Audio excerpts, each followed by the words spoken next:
بسم اللہ الرحمن الرحیم۔ شروع اللہ کے نام سے جو رحمان و رحیم ہے۔ اے نبی، جب تم لوگ عورتوں کو طلاق دو تو انہیں ان کی عدت کے لیے طلاق دیا کرو، اور عدت کے زمانے کا ٹھیک ٹھیک شمار کرو، اور اللہ سے ڈرو جو تمہارا رب ہے۔ زمانہ عدت میں نہ تم انہیں ان کے گھروں سے نکالو اور نہ وہ خود نکلیں، الا یہ کہ وہ کسی صریح برائی کی مرتکب ہوں۔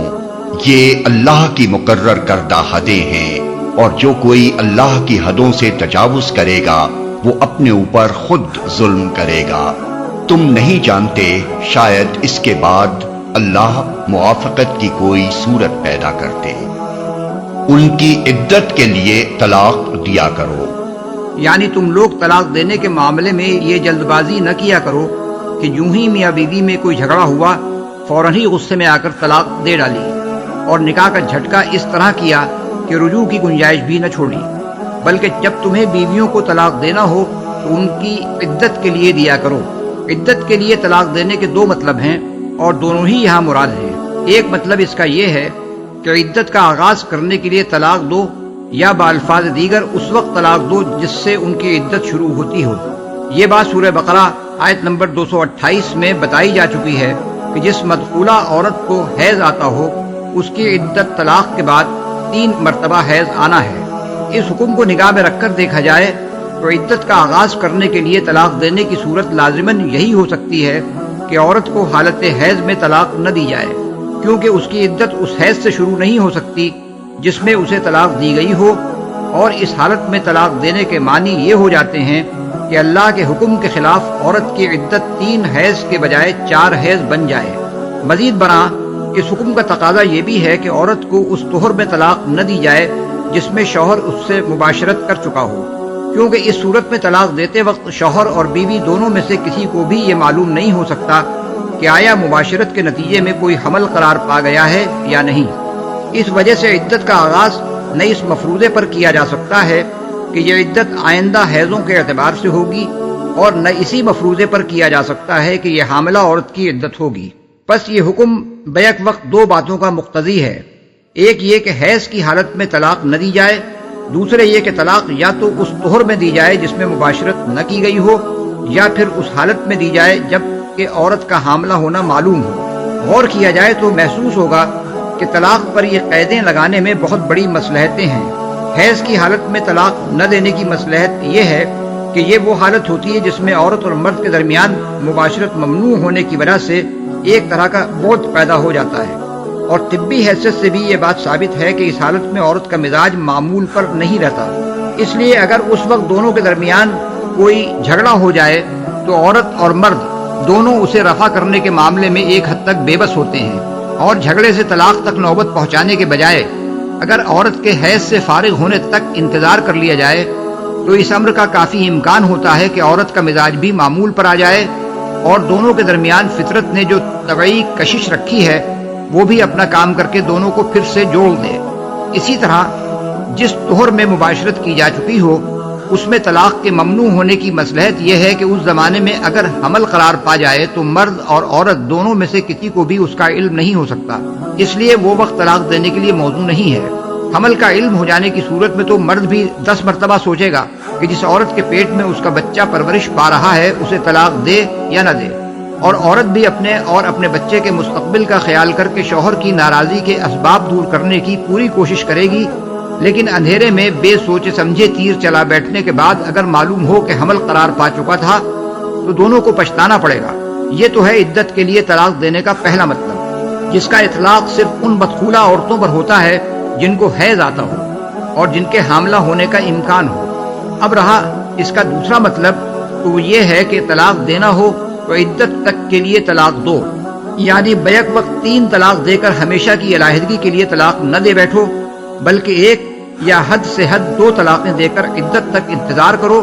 تاکہ اس مدت میں ہر وقت تمہارے لیے رجوع کی گنجائش باقی رہے۔ اس مطلب کے لحاظ سے یہ حکم ان مدخولہ عورتوں کے معاملے میں بھی مفید ہے جن کو حیض آتا ہو، اور ان کے معاملے میں بھی مفید ہے جن کو حیض آنا بند ہو گیا ہو، یا جنہیں ابھی حیض آنا شروع نہ ہوا ہو، یا جن کا طلاق کے وقت حاملہ ہونا معلوم ہو۔ اس فرمان الہی کی پیروی کی جائے تو کسی شخص کو بھی طلاق دے کر پچھتانا نہ پڑے، کیونکہ اس طرح طلاق دینے سے عدت کے اندر رجوع بھی ہو سکتا ہے، اور عدت گزر جانے کے بعد بھی یہ ممکن رہتا ہے کہ سابق میاں بیوی پھر باہم رشتہ جوڑنا چاہیں تو اثر نو نکاح کر لیں۔ طلقوہن لعدتہن، کہ یہی معنی اکابر مفسرین نے بیان کیے ہیں۔ ابن عباس رضی اللہ عنہ اس کی تفسیر میں فرماتے ہیں کہ طلاق حیض کی حالت میں نہ دے، اور نہ اس طہر میں دے جس کے اندر شوہر مباشرت کر چکا ہو، بلکہ اسے چھوڑے رکھے یہاں تک کہ حیض سے فارغ ہو کر وہ طاہر ہو جائے، پھر اسے ایک طلاق دے دے۔ اس صورت میں اگر وہ رجوع نہ بھی کرے اور عدت گزر جائے تو وہ صرف ایک ہی طلاق سے جدا ہوگی۔ بحوالہ ابن جریر، حضرت عبداللہ بن مسعود رضی اللہ عنہ فرماتے ہیں عدت کے لیے طلاق یہ ہے کہ طہر کی حالت میں مباشرت کیے بغیر طلاق دی جائے۔ یہی تفسیر حضرت عبداللہ بن عمر، عطا، مجاہد، میمون بن مہران، مقاتل بن حیان اور ضحاک رحمہم اللہ سے مروی ہے۔ بحوالہ ابن کثیر، اکرمہ اس کا مطلب بیان کرتے ہیں طلاق اس حالت میں دے کہ عورت کا حاملہ ہونا معلوم ہو، اور اس حالت میں نہ دے کہ وہ اس سے مباشرت کر چکا ہو اور کچھ پتہ نہ ہو کہ وہ حاملہ ہو گئی یا نہیں۔ بحوالہ ابن کثیر، حضرت حسن بصری اور ابن سیرین دونوں کہتے ہیں طہر کی حالت میں مباشرت کیے بغیر طلاق دی جائے یا پھر اس حالت میں دی جائے جبکہ حمل ظاہر ہو چکا ہو۔ بحوالہ ابن جریر، اس آیت کے منشا کو بہترین طریقے سے خود رسول اللہ صلی اللہ علیہ وسلم نے اس موقع پر واضح فرمایا تھا جب حضرت عبداللہ بن عمر نے اپنی بیوی کو حیض کی حالت میں طلاق دے دی تھی۔ اس واقعے کی تفصیلات قریب قریب حدیث کی تمام کتابوں میں نقل ہوئی ہیں، اور وہی در حقیقت اس معاملے میں قانون کی ماخذ ہیں۔ قصہ اس کا یہ ہے کہ جب حضرت عبداللہ نے اپنی بیوی کو حیض کی حالت میں طلاق دی تو حضرت عمر رضی اللہ عنہ نے جا کر حضور صلی اللہ علیہ وسلم سے اس کا ذکر کیا۔ آپ سن کر سخت ناراض ہوئے اور فرمایا کہ اس کو حکم دو کہ بیوی سے رجوع کر لے اور اسے اپنی زوجیت میں روکے رکھے یہاں تک کہ وہ طاہر ہو، پھر اسے حیض آئے اور اس سے بھی فارغ ہو کر وہ پاک ہو جائے۔ اس کے بعد اگر وہ اسے طلاق دینا چاہے تو طہر کی حالت میں مباشرت کیے بغیر طلاق دے۔ یہی وہ عدت ہے جس کے لیے طلاق دینے کا اللہ عز و جل نے حکم دیا ہے۔ ایک روایت کے الفاظ یہ ہیں کہ یا تو طہر کی حالت میں مباشرت کیے بغیر طلاق دے یا پھر ایسی حالت میں دے جب کہ اس کا حمل ظاہر ہو چکا ہو۔ اس آیت کے منشا پر مزید روشنی چند اور احادیث بھی ڈالتی ہیں جو رسول اللہ صلی اللہ علیہ وسلم اور اکابر صحابہ سے منقول ہیں۔ نسائی میں روایت ہے کہ رسول اللہ صلی اللہ علیہ وسلم کو اطلاع دی گئی کہ ایک شخص نے اپنی بیوی کو بیک وقت 3 طلاقیں دے ڈالی ہیں۔ حضور صلی اللہ علیہ وسلم یہ سن کر غصے میں کھڑے ہو گئے اور فرمایا ایلعب بکتاب اللہ وانا بین اظہرکم، یعنی کیا اللہ کی کتاب کے ساتھ کھیل کیا جا رہا ہے حالانکہ میں تمہارے درمیان موجود ہوں۔ اس حرکت پر حضور کے غصے کی کیفیت دیکھ کر ایک شخص نے پوچھا کیا میں اسے قتل نہ کر دوں؟ عبد الرزاق نے حضرت عبادہ بن صامت کے متعلق روایت نقل کی ہے کہ ان کے والد نے اپنی بیوی کو 1000 طلاقیں دے ڈالی۔ انہوں نے جا کر رسول اللہ صلی اللہ علیہ وسلم سے مسئلہ پوچھا۔ آپ نے فرمایا بانت منہ بثلاث فی معصیت اللہ تعالی وبقا 900 و97 ظلما وعدوانا انشاء اللہ عذبہ وانشاء غفر لہ، یعنی 3 طلاقوں کے ذریعے سے تو اللہ کی نافرمانی کے ساتھ وہ عورت اس سے جدا ہو گئی، اور 997 ظلم اور عدوان کے طور پر باقی رہ گئے جن پر اللہ چاہے تو اسے عذاب دے اور چاہے تو معاف کر دے۔ حضرت عبداللہ بن عمر کے قصے کی جو تفصیل دارقطنی اور ابن ابی شیبہ میں روایت ہوئی ہے، اس میں ایک بات یہ بھی ہے کہ حضور صلی اللہ علیہ وسلم نے جب حضرت عبداللہ بن عمر کو بیوی سے رجوع کرنے کا حکم دیا تو انہوں نے پوچھا اگر میں اس کو 3 طلاق دے دیتا تو کیا پھر بھی میں رجوع کر سکتا تھا؟ حضور صلی اللہ علیہ وسلم نے جواب دیا لا کانت تبین منکا و کانت معصیہ، یعنی نہیں، وہ تجھ سے جدا ہو جاتی اور یہ فعل معصیت ہوتا۔ ایک روایت میں آپ کے الفاظ یہ ہیں کہ اذا قد عصیت ربک و بانت منکم راتک، یعنی اگر تم ایسا کرتے تو اپنے رب کی نافرمانی کرتے اور تمہاری بیوی تم سے جدا ہو جاتی۔ صحابہ کرام سے اس بارے میں جو فتاوی منقول ہیں وہ بھی حضور صلی اللہ علیہ وسلم کے انہی ارشادات سے مطابقت رکھتے ہیں۔ معطا میں ہے کہ ایک شخص نے آ کر حضرت عبداللہ بن مسعود رضی اللہ عنہ سے کہا میں نے اپنی بیوی کو 8 طلاقیں دے ڈالی ہیں۔ ابن مسعود رضی اللہ عنہ نے پوچھا پھر اس پر تمہیں کیا فتویٰ دیا گیا؟ اس نے عرض کیا مجھ سے کہا گیا ہے کہ عورت مجھ سے جدا ہو گئی۔ آپ نے فرمایا صدقوا ہوا مثل ما یقولون، یعنی لوگوں نے سچ کہا، مسئلہ یہی ہے جو وہ بیان کرتے ہیں۔ عبد الرزاق نے علقمہ سے روایت نقل کی ہے کہ ایک شخص نے ابن مسعود رضی اللہ عنہ سے کہا میں نے اپنی بیوی کو 99 طلاقیں دے ڈالی ہیں۔ انہوں نے فرمایا ثلاثہ بینوہا وسائرہن عدوان، یعنی 3 طلاقیں اسے جدا کرتی ہیں، باقی سب زیادتیاں ہیں۔ وکیع بن الجراح نے اپنی سنن میں حضرت عثمان اور علی رضی اللہ عنہما دونوں کا یہی مسلک نقل کیا ہے۔ حضرت عثمان رضی اللہ عنہ سے ایک شخص نے آ کر عرض کیا کہ میں اپنی بیوی کو 1000 طلاقیں دے بیٹھا ہوں۔ انہوں نے فرمایا بانت من کا بثلاث، یعنی وہ 3 طلاقوں سے تجھ سے جدا ہو گئی۔ ایسا ہی واقعہ حضرت علی رضی اللہ عنہ کے سامنے پیش ہوا تو انہوں نے جواب دیا بانت من کا بثلاثن وقسم سائرہن علی نسائک، یعنی 3 طلاقوں سے تو وہ تجھ سے جدا ہو گئی، باقی طلاقوں کو اپنی دوسری عورتوں پر تقسیم کرتا پھر۔ ابو داؤد اور ابن جریر نے تھوڑے لفظی فرق کے ساتھ مجاہد کی روایت نقل کی ہے کہ وہ ابن عباس کے پاس بیٹھے تھے، اتنے میں ایک شخص آیا اور اس نے کہا کہ میں اپنی بیوی کو 3 طلاقیں دے بیٹھا ہوں۔ ابن عباس سن کر خاموش رہے، حتیٰ کہ میں نے خیال کیا شاید یہ اس کی بیوی کو اس کی طرف پلٹا دینے والے ہیں۔ پھر انہوں نے فرمایا تم میں سے ایک شخص پہلے طلاق دینے میں حماقت کا ارتکاب کر گزرتا ہے،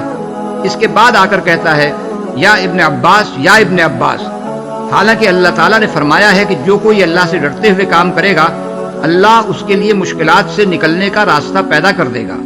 اور تو نے اللہ سے تقوی نہیں کیا، اب میں تیرے لیے کوئی راستہ نہیں پاتا، تو نے اپنے رب کی نافرمانی کی اور تیری بیوی تجھ سے جدا ہو گئی۔ ایک اور روایت جسے موطا اور تفسیر ابن جریر میں کچھ لفظی فرق کے ساتھ مجاہد ہی سے نقل کیا گیا ہے، اس میں یہ ذکر ہے کہ ایک شخص نے اپنی بیوی کو 100 طلاقیں دے دیں۔ پھر ابن عباس سے مسئلہ پوچھا، انہوں نے جواب دیا 3 طلاقوں سے تو وہ تجھ سے جدا ہو گئی، باقی 97 سے تو نے اللہ کی آیات کو کھیل بنایا۔ یہ موطا کے الفاظ ہیں۔ ابن جریر میں ابن عباس کے جواب کے الفاظ یہ ہیں تو نے اپنے رب کی نافرمانی کی اور تیری بیوی تجھ سے جدا ہو گئی، اور تو نے اللہ کا خوف نہیں کیا کہ وہ تیرے لیے اس مشکل سے نکلنے کا کوئی راستہ پیدا کرتا۔ امام طحاوی نے روایت نقل کی ہے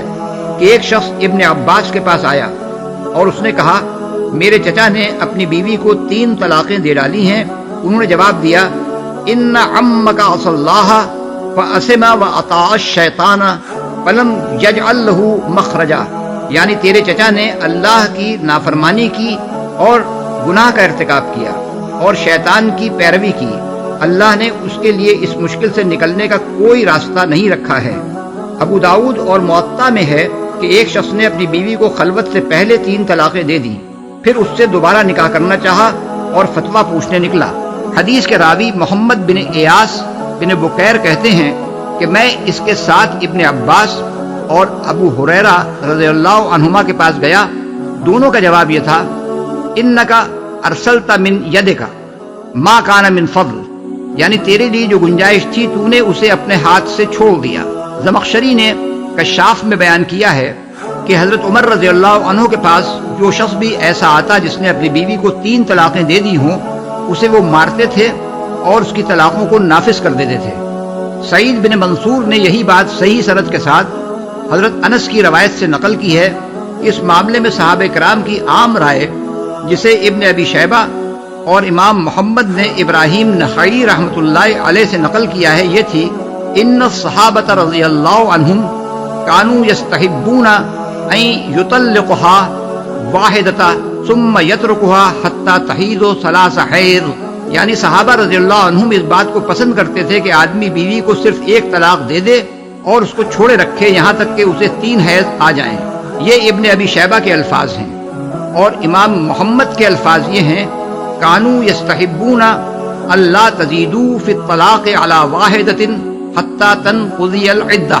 یعنی ان کو پسند یہ طریقہ تھا کہ طلاق کے معاملے میں 1 سے زیادہ نہ بڑھیں یہاں تک کہ عدت پوری ہو جائے۔ ان احادیث و آثار کی مدد سے قرآن مجید کی مذکورہ بالا آیت کا منشا سمجھ کر فقہائے اسلام نے جو مفصل قانون مرتب کیا ہے اسے ہم ذیل میں نقل کرتے ہیں۔ 1، حنفیہ طلاق کی 3 قسمیں قرار دیتے ہیں، احسن،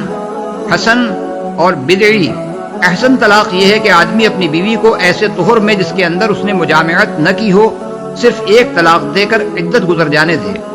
حسن یہ ہے کہ ہر طہر میں ایک ایک طلاق دے۔ اس صورت میں 3 طہروں میں 3 طلاق دینا بھی سنت کے خلاف نہیں ہے، اگرچہ بہتر یہی ہے کہ ایک ہی طلاق دے کر عدت گزر جانے دی جائے۔ اور طلاق بدعت یہ ہے کہ آدمی بیک وقت 3 طلاق دے دے، یا ایک ہی طہر کے اندر الگ الگ اوقات میں 3 طلاق دے، یا حیض کی حالت میں طلاق دے، یا ایسے طہر میں طلاق دے جس میں وہ مباشرت کر چکا ہو۔ ان میں سے جو فعل بھی وہ کرے گا گناہگار ہوگا۔ یہ تو ہے حکم ایسی مدخولہ عورت کا جسے حیض آتا ہو۔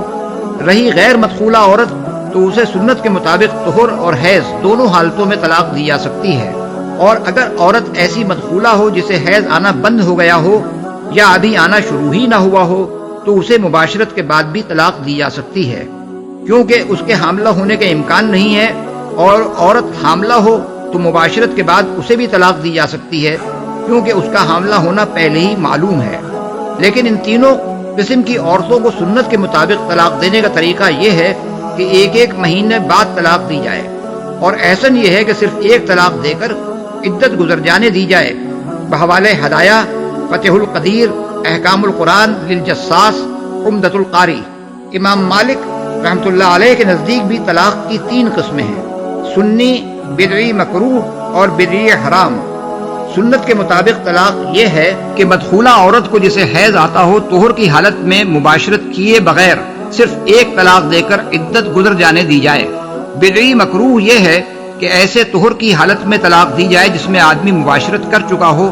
یا مباشرت کیے بغیر ایک طہر میں ایک سے زیادہ طلاقیں دی جائیں، یا عدت کے اندر الگ الگ طہروں میں 3 طلاقیں دی جائیں، یا بیک وقت 3 طلاقیں دے ڈالی جائیں۔ اور بدعی حرام یہ ہے کہ حیض کی حالت میں طلاق دی جائے۔ بحوالے حاشیۃ الدسوقی علی الشرح الکبیر، احکام القرآن لابن العربی۔ امام احمد بن حنبل رحمۃ اللہ علیہ کا معتبر مذہب یہ ہے جس پر جمہور حنابلہ کا اتفاق ہے۔ مدخولہ عورت جس کو حیض آتا ہو اسے سنت کے مطابق طلاق دینے کا طریقہ یہ ہے کہ طہر کی حالت میں مباشرت کیے بغیر اسے طلاق دی جائے، پھر اسے چھوڑ دیا جائے یہاں تک کہ عدت گزر جائے۔ لیکن اگر اسے 3 طہروں میں 3 الگ الگ طلاقیں دی جائیں، یا ایک ہی طہر میں 3 طلاقیں دے دی جائیں، یا بیک وقت 3 طلاقیں دے ڈالی جائیں، یا حیض کی حالت میں طلاق دی جائے، یا ایسے طہر میں طلاق دی جائے جس میں مباشرت کی گئی ہو اور عورت کا حاملہ ہونا ظاہر نہ ہو، تو یہ سب طلاق بدعت اور حرام ہیں۔ لیکن اگر عورت غیر مدخولہ ہو، یا ایسی مدخولہ ہو جسے حیض آنا بند ہو گیا ہو، یا ابھی حیض آنا شروع ہی نہ ہوا ہو، یا حاملہ ہو، تو اس کے معاملے میں نہ وقت کے لحاظ سے سنت و بدعت کا کوئی فرق ہے، نہ تعداد کے لحاظ سے۔ بحوالے الانصاف فی معرفت الراجح من الخلاف علی مذہب احمد بن حنبل۔ امام شافعی رحمۃ اللہ علیہ کے نزدیک طلاق کے معاملے میں سنت اور بدعت کا فرق صرف وقت کے لحاظ سے ہے، نہ کہ تعداد کے لحاظ سے۔ یعنی مدخولہ عورت جس کو حیض آتا ہو اسے حیض کی حالت میں طلاق دینا، یا جو حاملہ ہو سکتی ہو اسے ایسے طہر میں طلاق دینا جس میں مباشرت کی جا چکی ہو اور عورت کا حاملہ ہونا ظاہر نہ ہوا ہو، بدعت اور حرام ہے۔ رہی طلاقوں کی تعداد تو خواہ بیک وقت 3 طلاقیں دی جائیں، یا ایک ہی طہر میں دی جائیں، یا الگ الگ طہروں میں دی جائیں، بہرحال یہ سنت کے خلاف نہیں ہے۔ اور غیر مدخولہ عورت یا ایسی عورت جسے حیض آنا بند ہو گیا ہو، یا حیض آیا ہی نہ ہو، یا جس کا حاملہ ہونا ظاہر ہو چکا ہو، اس کے معاملے میں سنت اور بدعت کا کوئی فرق نہیں ہے۔ بحوالے مغنی المحتاج۔ 2، کسی طلاق کے بدعت، مکروہ، حرام یا گناہ ہونے کا مطلب ائمہ 4 کے نزدیک یہ نہیں ہے کہ وہ واقع ہی نہ ہو۔ چاروں مذاہب میں طلاق خواہ حیض کی حالت میں دی گئی ہو، یا بیک وقت 3 طلاقیں دے دی گئی ہوں، یا ایسے طہر میں طلاق دی گئی ہو جس میں مباشرت کی جا چکی ہو اور عورت کا حاملہ ہونا ظاہر نہ ہوا ہو، یا کسی اور ایسے طریقے سے دی گئی ہو جسے کسی امام نے بدعت قرار دیا ہے، بہرحال واقع ہو جاتی ہے اگرچہ آدمی گناہگار ہوتا ہے۔ لیکن بعض دوسرے مجتہدین نے اس مسئلے میں ائمہ 4 سے اختلاف کیا ہے۔ سعید بن المسیب اور بعض دوسرے تابعین کہتے ہیں کہ جو شخص سنت کے خلاف حیض کی حالت میں طلاق دے یا بیک وقت 3 طلاق دے دے، اس کی طلاق سرے سے واقع ہی نہیں ہوتی۔ یہی رائے امامیہ کی ہے، اور اس رائے کی بنیاد یہ ہے کہ ایسا کرنا چونکہ ممنوع ہے اور بدعت محرمہ ہے، اس لیے یہ غیر مؤثر ہے۔ حالانکہ اوپر جو احادیث ہم نقل کر آئے ہیں ان میں یہ بیان ہوا ہے کہ حضرت عبداللہ بن عمر نے جب بیوی کو حالت حیض میں طلاق دی تو حضور صلی اللہ علیہ وسلم نے انہیں رجوع کا حکم دیا۔ اگر یہ طلاق واقعی نہیں ہوئی ہوتی تو رجوع کا حکم دینے کے کیا معنی؟ اور یہ بھی بکثرت احادیث سے ثابت ہے کہ حضور صلی اللہ علیہ وسلم نے اور اکابر صحابہ رضوان اللہ تعالی علیہم اجمعین نے ایک سے زیادہ طلاق دینے والے کو اگرچہ گناہگار قرار دیا ہے مگر اس کی طلاق کو غیر مؤثر قرار نہیں دیا۔ طاؤس اور اکرمہ کہتے ہیں کہ بیک وقت 3 طلاقیں دی جائیں تو صرف 1 طلاق واقع ہوتی ہے، اور اسی رائے کو امام ابن تیمیہ نے اختیار کیا ہے۔ ان کی اس رائے کا ماخذ یہ روایت ہے کہ ابو الصحباء نے ابن عباس سے پوچھا، کیا آپ کو معلوم نہیں ہے کہ رسول اللہ صلی اللہ علیہ وسلم اور حضرت ابو بکر رضی اللہ عنہ کے عہد میں اور حضرت عمر رضی اللہ عنہ کے ابتدائی دور میں 3 طلاقوں کو 1 قرار دیا جاتا تھا؟ انہوں نے جواب دیا، ہاں، بحوالے بخاری و مسلم، اور مسلم، ابو داؤد اور مسند احمد میں ابن عباس کا یہ قول نقل کیا گیا ہے کہ رسول اللہ صلی اللہ علیہ وسلم اور حضرت ابو بکر رضی اللہ عنہ کے عہد اور حضرت عمر رضی اللہ عنہ کی خلافت کے ابتدائی 2 سالوں میں 3 طلاق کو 1 قرار دیا جاتا تھا۔ پھر حضرت عمر رضی اللہ عنہ نے کہا کہ لوگ ایک ایسے معاملے میں جلد بازی کرنے لگے ہیں جس میں ان کے لیے سوچ سمجھ کر کام کرنے کی گنجائش رکھی گئی تھی، اب کیوں نہ ہم ان کے اس فعل کو نافذ کر دیں؟ چنانچہ انہوں نے اسے نافذ کر دیا۔ لیکن یہ رائے کئی وجوہ سے قابل قبول نہیں ہے۔ اول تو متعدد روایات کے مطابق ابن عباس کا اپنا فتویٰ اس کے خلاف تھا، جیسا کہ ہم اوپر نقل کر چکے ہیں۔ دوسرے، یہ بات ان احادیث کے بھی خلاف پڑتی ہے جو نبی صلی اللہ علیہ وسلم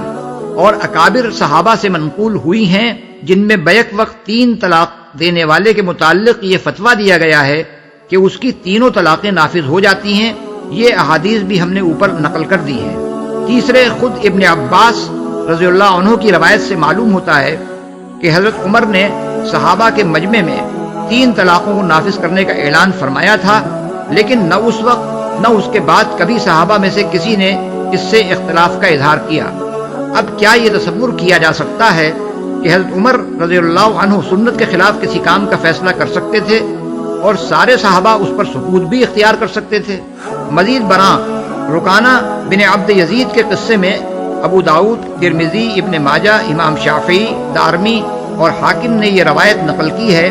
کہ رکانہ نے جب ایک ہی مجلس میں اپنی بیوی کو 3 طلاقیں دیں تو رسول اللہ صلی اللہ علیہ وسلم نے ان کو حلف دے کر پوچھا کہ ان کی نیت ایک ہی طلاق دینے کی تھی، یعنی باقی 2 طلاقیں پہلی طلاق پر زور دینے کے لیے ان کی زبان سے نکلی تھیں، 3 طلاق دے کر ہمیشہ کے لیے جدا کر دینا مقصود نہ تھا۔ اور جب انہوں نے یہ حلفیہ بیان دیا تو آپ نے ان کو رجوع کا حق دے دیا۔ اس سے اس معاملے کی اصل حقیقت معلوم ہو جاتی ہے کہ ابتدائی دور میں کس قسم کی طلاقوں کو ایک کے حکم میں رکھا جاتا تھا۔ اسی بنا پر شارحین حدیث نے ابن عباس کی روایت کا یہ مطلب لیا ہے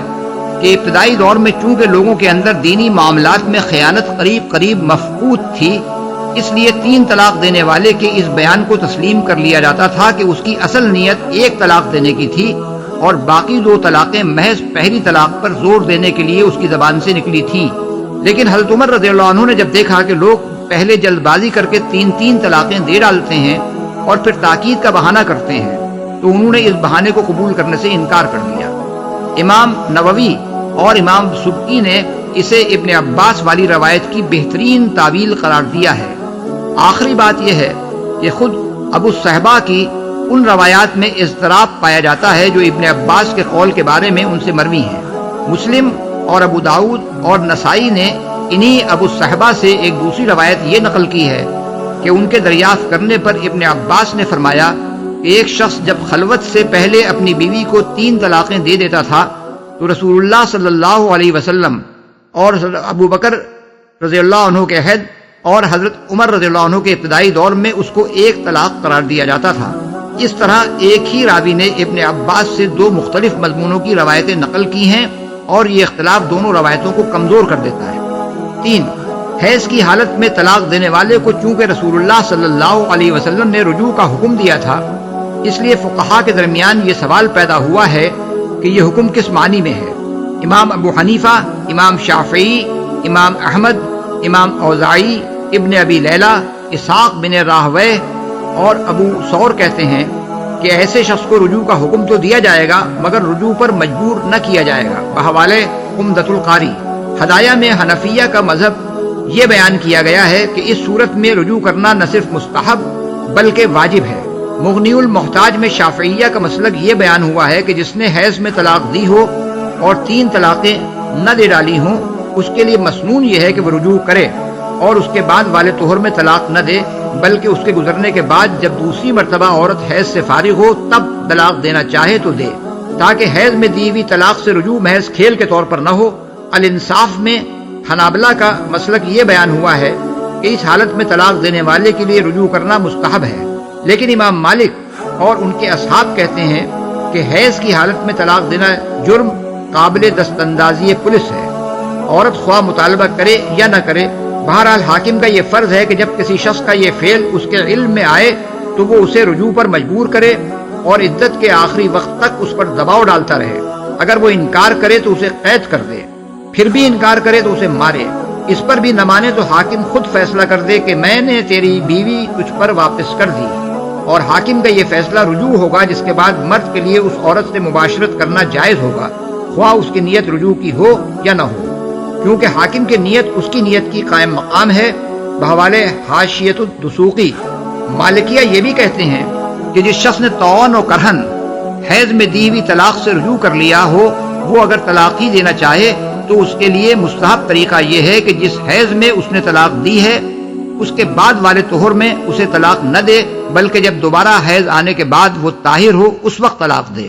طلاق سے متصل والے طہر میں طلاق نہ دینے کا حکم دراصل اس لیے دیا گیا ہے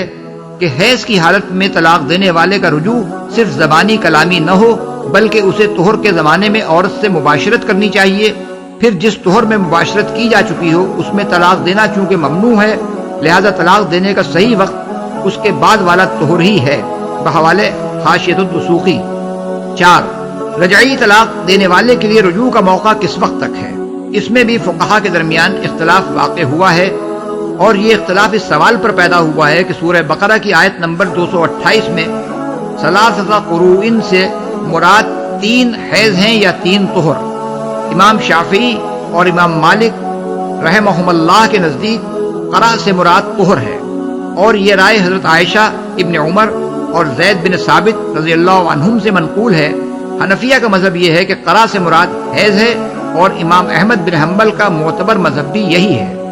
یہ رائے چاروں خلفائے راشدین عبداللہ ابن مسعود، عبداللہ ابن عباس، ابی بن کعب، معاذ بن جبل، ابو الدرداء، عبادہ بن صامت اور ابو موسیٰ اشعری رضی اللہ عنہم سے منقول ہے۔ امام محمد نے موطا میں شعبی کا قول نقل کیا ہے کہ وہ رسول اللہ صلی اللہ علیہ وسلم کے 13 صحابیوں سے ملے ہیں، اور ان سب کی رائے یہی تھی، اور یہی رائے بکثرت تابعین نے بھی اختیار کی ہے۔ اس اختلاف کی بنا پر شافعیہ اور مالکیہ کے نزدیک تیسرے حیض میں داخل ہوتے ہی عورت کی عدت ختم ہو جاتی ہے اور مرد کا حق رجوع ساقط ہو جاتا ہے، اور اگر طلاق حیض کی حالت میں دی گئی ہو تو اس حیض کا شمار عدت میں نہ ہوگا، بلکہ چوتھے حیض میں داخل ہونے پر عدت ختم ہوگی۔ بحوالے مغنی المحتاج اور حاشیۃ الدسوقی۔ حنفیہ کا مذہب یہ ہے کہ اگر تیسرے حیض میں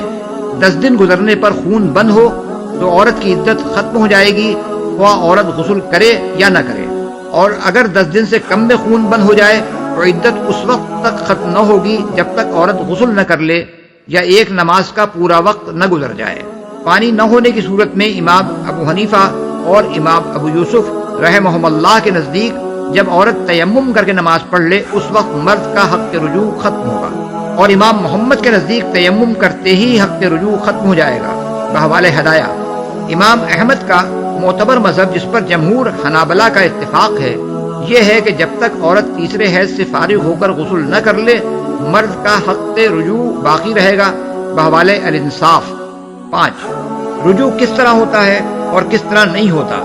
اس مسئلے میں فقہا کے درمیان یہ امر متفق علیہ ہے کہ جس شخص نے اپنی بیوی کو رجعی طلاق دی ہو وہ عدت ختم ہونے سے پہلے جب چاہے رجوع کر سکتا ہے، خواہ عورت راضی ہو یا نہ ہو، کیونکہ قرآن مجید سورہ بقرہ آیت نمبر 228 میں فرمایا گیا ہے وَبُعُولَتُهُنَّ أَحَقُّ بِرَدِّهِنَّ فِي ذَلِكَ، ان کے شوہر اس مدت کے اندر انہیں واپس لے لینے کے پوری طرح حقدار ہیں۔ اس سے خود بخود یہ نتیجہ نکلتا ہے کہ عدت گزرنے سے پہلے تک ان کی زوجیت برقرار رہتی ہے اور وہ انہیں قطعی طور پر چھوڑ دینے سے پہلے واپس لے سکتے ہیں۔ بالفاظ دیگر، رجوع کوئی تجدید نکاح نہیں ہے کہ اس کے لیے عورت کی رضا ضروری ہو۔ اس حد تک اتفاق کے بعد آگے رجوع کے طریقے میں فقہا کی رائے مختلف ہو گئی ہے۔ شافعیہ کے نزدیک رجوع صرف قول ہی سے ہو سکتا ہے، عمل سے نہیں ہو سکتا۔ اگر آدمی زبان سے یہ نہ کہے کہ میں نے رجوع کیا تو مباشرت یا اختلاط کا کوئی فعل، خواہ رجوع کی نیت ہی سے کیا گیا ہو، رجوع قرار نہیں لیا جائے گا، بلکہ اس صورت میں عورت سے ہر قسم کا استمتاع حرام ہے، چاہے وہ بلا شہوت ہی ہو۔ لیکن مطلقہ رجعیہ سے مباشرت کرنے پر حد نہیں ہے،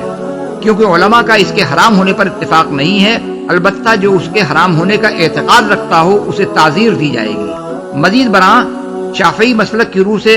مطلقہ رجعیہ کے ساتھ مباشرت کرنے پر بہرحال مہر مثل لازم آتا ہے، خواہ اس کے بعد آدمی رجوع بالقول کرے یا نہ کرے، بحوالے مغنی المحتاج۔ مالکیہ کہتے ہیں کہ رجوع قول اور فعل دونوں سے ہو سکتا ہے۔ اگر رجوع بالقول میں آدمی صریح الفاظ استعمال کرے تو خواہ اس کی نیت رجوع کی ہو یا نہ ہو، رجوع ہو جائے گا، بلکہ اگر وہ مذاق کے طور پر بھی رجوع کے صریح الفاظ کہہ دے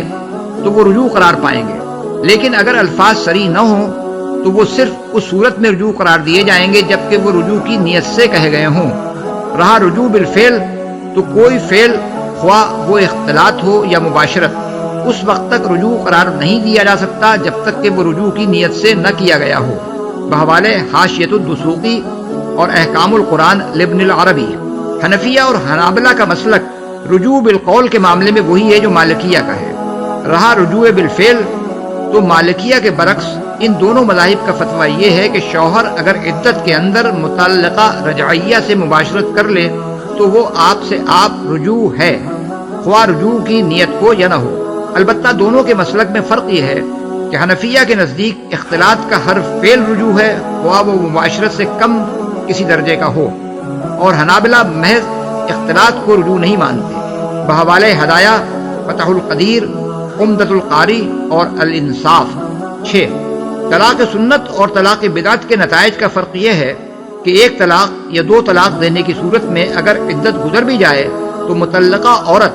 اور اس کے سابق شوہر کے درمیان باہمی رضامندی سے پھر نکاح ہو سکتا ہے۔ لیکن اگر آدمی 3 طلاق دے چکا ہو تو نہ عدت کے اندر رجوع ممکن ہے اور نہ عدت گزر جانے کے بعد دوبارہ نکاح کیا جا سکتا ہے، الا یہ کہ اس عورت کا نکاح کسی اور شخص سے ہو، وہ نکاح صحیح نوعیت کا ہو، دوسرا شوہر اس عورت سے مباشرت بھی کر چکا ہو، پھر یا تو وہ اسے طلاق دے دے یا مر جائے۔ اس کے بعد اگر عورت اور اس کا سابق شوہر باہمی رضامندی کے ساتھ اثر نو نکاح کرنا چاہیں تو کر سکتے ہیں۔ احادیث کی اکثر کتابوں میں صحیح سند کے ساتھ یہ روایت آئی ہے کہ رسول اللہ صلی اللہ علیہ وسلم سے پوچھا گیا کہ ایک شخص نے اپنی بیوی کو 3 طلاقیں دے دی، پھر اس عورت نے دوسرے شخص سے نکاح کر لیا اور اس دوسرے شوہر کے ساتھ اس کی خلوت بھی ہوئی مگر مباشرت نہیں ہوئی، پھر اس نے اسے طلاق دے دی۔ اب کیا اس عورت کا اپنے سابق شوہر سے دوبارہ نکاح ہو سکتا ہے؟ حضور نے جواب دیا، لا حتی یذوق الآخر من عسیلتها ما ذاق الاول، یعنی نہیں جب تک کہ دوسرا شوہر اس سے اسی طرح لطف اندوز نہ ہو چکا ہو جس طرح پہلا شوہر ہوا تھا۔ رہا سازشی نکاح، جس میں پہلے سے یہ طے شدہ ہو کہ عورت کو سابق شوہر کے لیے حلال کرنے کی خاطر ایک آدمی اس سے نکاح کرے گا اور مباشرت کرنے کے بعد اسے طلاق دے دے گا، تو امام ابو یوسف کے نزدیک یہ نکاح فاسد ہے، اور امام ابو حنیفہ کے نزدیک اس سے تحلیل تو ہو جائے گی مگر یہ فعل مکروہ تحریمی ہے۔ حضرت عبداللہ بن مسعود رضی اللہ عنہ کی روایت ہے کہ رسول اللہ صلی اللہ علیہ وسلم نے فرمایا، لعن اللہ المحلل والمحلل لہ، یعنی اللہ نے تحلیل کرنے والے اور تحلیل کرانے والے دونوں پر لعنت فرمائی ہے۔ بحوالے ترمذی اور نسائی۔ حضرت عقبہ بن عامر کہتے ہیں کہ رسول اللہ صلی اللہ علیہ وسلم نے صحابہ سے پوچھا، الا اخبرکم بالتیس المستعار، یعنی کیا میں تمہیں نہ بتاؤں کہ کرائے کا سانڈ کون ہوتا ہے؟ صحابہ رضوان اللہ تعالی علیہم اجمعین نے عرض کیا، ضرور ارشاد فرمایا هو المحلل لعن اللہ المحلل والمحلل لہ، یعنی وہ تحلیل کرنے والا ہے خدا کی لعنت ہے تحلیل کرنے والے پر بھی اور اس شخص پر بھی جس کے لیے تحلیل کی جائے۔ بحوالہ ابن ماجہ دارقطنی۔ ٹھیک ٹھیک شمار کرو۔ اس حکم کا خطاب مردوں سے بھی ہے اور عورتوں سے بھی اور ان کے خاندان والوں سے بھی۔ مطلب یہ ہے کہ طلاق کو کھیل نہ سمجھ بیٹھو کہ طلاق کا اہم معاملہ پیش آنے کے بعد یہ بھی یاد نہ رکھا جائے کہ کب طلاق دی گئی ہے، کب عدت شروع ہوئی اور کب اس کو ختم ہونا ہے۔ طلاق ایک نہایت نازک معاملہ ہے جس سے عورت اور مرد اور ان کی اولاد اور ان کے خاندان کے لیے بہت سے قانونی مسائل پیدا ہوتے ہیں۔ اس لیے جب طلاق دی جائے تو اس کے وقت اور تاریخ کو یاد رکھا جائے اور یہ بھی یاد رکھا جائے کہ کس حالت میں عورت کو طلاق دی گئی ہے، اور حساب لگا کر دیکھا جائے کہ عدت کا آغاز کب ہوا ہے، کب تک وہ باقی ہے اور کب وہ ختم ہو گئی۔ اسی حساب پر ان امور کا فیصلہ موقوف ہے کہ شوہر کو کب تک رجوع کا حق ہے، کب تک اسے عورت کو گھر میں رکھنا ہے، کب تک اس کا نفقہ دینا ہے، کب تک وہ عورت کا وارث ہوگا اور عورت اس کی وارث ہوگی، کب عورت اس سے جدا ہو جائے گی اور اسے دوسرا نکاح کر لینے کا حق حاصل ہو جائے گا۔ اور اگر یہ معاملہ کسی مقدمے کی صورت اختیار کر جائے تو عدالت کو بھی صحیح فیصلہ کرنے کے لیے طلاق کی صحیح تاریخ اور وقت اور عورت کی حالت معلوم ہونے کی ضرورت ہوگی، کیونکہ اس کے بغیر وہ مدخولہ اور غیر مدخولہ، حاملہ اور غیر حاملہ، بے حیض اور باحیض، رجعیہ اور غیر رجعیہ عورتوں کے معاملے میں طلاق سے پیدا شدہ مسائل کا صحیح فیصلہ نہیں کر سکتی۔ نہ وہ خود نکلے، یعنی نہ مرد غصے میں آ کر عورت کو گھر سے نکال دے اور نہ عورت خود ہی بگڑ کر گھر چھوڑ دے۔ عدت تک گھر اس کا ہے، اسی گھر میں دونوں کو رہنا چاہیے تاکہ باہم موافقت کی کوئی صورت اگر نکل سکتی ہو تو اس سے فائدہ اٹھایا جا سکے۔ طلاق اگر رجعی ہو تو کسی وقت بھی شوہر کی طبیعت بیوی کی طرف مائل ہو سکتی ہے اور بیوی بھی اختلاف کے اسباب کو دور کر کے شوہر کو راضی کرنے کی کوشش کر سکتی ہے۔ دونوں ایک گھر میں موجود رہیں گے تو 3 مہینے تک یا 3 حیض آنے تک یا حمل کی صورت میں وضع حمل تک اس کے مواقع بارہا پیش آ سکتے ہیں، لیکن اگر مرد جلد بازی کر کے اسے نکال دے یا عورت ناسمجھی سے کام لے کر میکے جا بیٹھے تو اس صورت میں رجوع کے امکانات بہت کم رہ جاتے ہیں اور بالعموم طلاق کا انجام آخر کار مستقل علیحدگی ہو کر رہتا ہے۔ اسی لیے فقہا نے یہاں تک کہا ہے کہ طلاق رجعی کی صورت میں جو عورت عدت گزار رہی ہو اسے بناؤ سنگار کرنا چاہیے تاکہ شوہر اس کی طرف مائل ہو بحوالہ ہدایہ اور الانصاف۔ فقہا کے درمیان اس امر میں اتفاق ہے کہ مطلقہ رجعیہ کو عدت کے زمانے میں سکونت اور نفقے کا حق ہے، اور عورت کے لیے جائز نہیں ہے کہ شوہر کی اجازت کے بغیر گھر سے جائے، اور مرد کے لیے بھی یہ جائز نہیں ہے کہ اسے گھر سے نکالے۔ اگر مرد اسے نکالے گا تو گناہگار ہوگا، اور عورت اگر خود نکلے گی تو گناہگار بھی ہوگی اور نفقے و سکونت کے حق سے بھی محروم ہو جائے گی۔ صریح برائی کی مرتکب ہوں۔ اس کے متعدد مطلب مختلف فقہا نے بیان کیے ہیں۔ حضرت حسن بصری، عامر شعبی، زید بن اسلم، ضحاک، مجاہد، اکرمہ، ابن زید، حماد اور لیث رحمہم اللہ کہتے ہیں کہ اس سے مراد بدکاری ہے۔ ابن عباس کہتے ہیں اس سے مراد بدزبانی ہے، یعنی یہ کہ طلاق کے بعد بھی عورت کا مزاج درستی پر نہ آئے بلکہ وہ عدت کے زمانے میں شوہر اور اس کے خاندان والوں سے جھگڑتی اور بدزبانی کرتی رہے۔ قتادہ کہتے ہیں کہ اس سے مراد نشوز ہے، یعنی عورت کو نشوز کی بنا پر طلاق دی گئی ہو اور عدت کے زمانے میں بھی وہ شوہر کے مقابلے پر سرکشی کرنے سے باز نہ آئے۔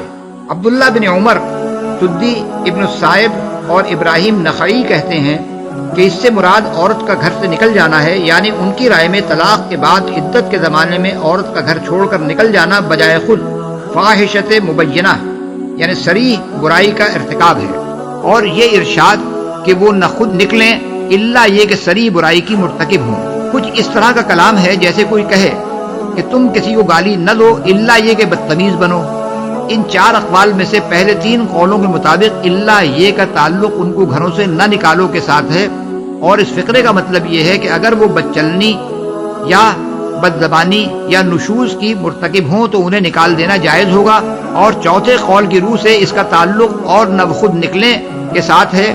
اور مطلب یہ ہے کہ اگر وہ نکلیں گی تو صریح برائی کی مرتکب ہوں گی۔ کوئی صورت پیدا کرتے۔ یہ دونوں فقرے ان لوگوں کے خیال کی بھی تردید کرتے ہیں جو اس بات کے قائل ہیں کہ حیض کی حالت میں طلاق دینے یا بیک وقت 3 طلاق دے دینے سے کوئی طلاق سرے سے واقع ہی نہیں ہوتی، اور ان لوگوں کی رائے کو بھی غلط ثابت کر دیتے ہیں جن کا خیال یہ ہے کہ بیک وقت 3 طلاق ایک ہی طلاق کے حکم میں ہیں۔ سوال یہ ہے کہ اگر بدعی طلاق واقع ہی نہیں ہوتی یا 3 طلاق ایک ہی طلاق رجعی کے حکم میں ہیں، تو یہ کہنے کی آخر ضرورت ہی کیا رہ جاتی ہے کہ جو اللہ کی حدود یعنی سنت کے بتائے ہوئے طریقے کی خلاف ورزی کرے گا وہ اپنے نفس پر ظلم کرے گا، اور تم نہیں جانتے شاید اس کے بعد اللہ موافقت کی کوئی صورت پیدا کر دے۔ یہ دونوں باتیں تو اسی صورت میں بامانی ہو سکتی ہیں جبکہ سنت کے خلاف طلاق دینے سے واقعی کوئی نقصان ہوتا ہو جس پر آدمی کو پچھتانا پڑے، اور 3 طلاق بیک وقت دے بیٹھنے سے رجوع کا کوئی امکان باقی نہ رہتا ہو، ورنہ ظاہر ہے کہ جو طلاق واقع ہی نہ ہو اس سے حدود اللہ پر کوئی تعدی نہیں ہوتی جو اپنے نفس پر ظلم قرار پائے، اور جو طلاق بہرحال رجعی ہی ہو اس کے بعد تو لازماً موافقت کی صورت باقی رہتی ہے۔ پھر یہ کہنے کی کوئی حاجت نہیں ہے کہ شاید اس کے بعد اللہ موافقت کی کوئی صورت پیدا کر دے۔ اس مقام پر ایک مرتبہ پھر سورہ بقرہ کی آیات 228 تا 230 اور سورہ طلاق کی زیر بحث آیات کے باہمی تعلق کو اچھی طرح سمجھ لینا چاہیے۔ سورہ بقرہ میں طلاق کا نصاب 3 بتایا گیا ہے، جن میں سے 2 کے بعد رجوع کا حق اور عدت گزر جانے کے بعد بلا تحلیل دوبارہ نکاح کر لینے کا حق باقی رہتا ہے، اور تیسری طلاق دے دینے سے یہ دونوں حق ساقط ہو جاتے ہیں۔ سورہ طلاق کی یہ آیات اس حکم میں کسی ترمیم و تنسیخ کے لیے نازل نہیں ہوئی ہیں، بلکہ یہ بتانے کے لیے نازل ہوئی ہیں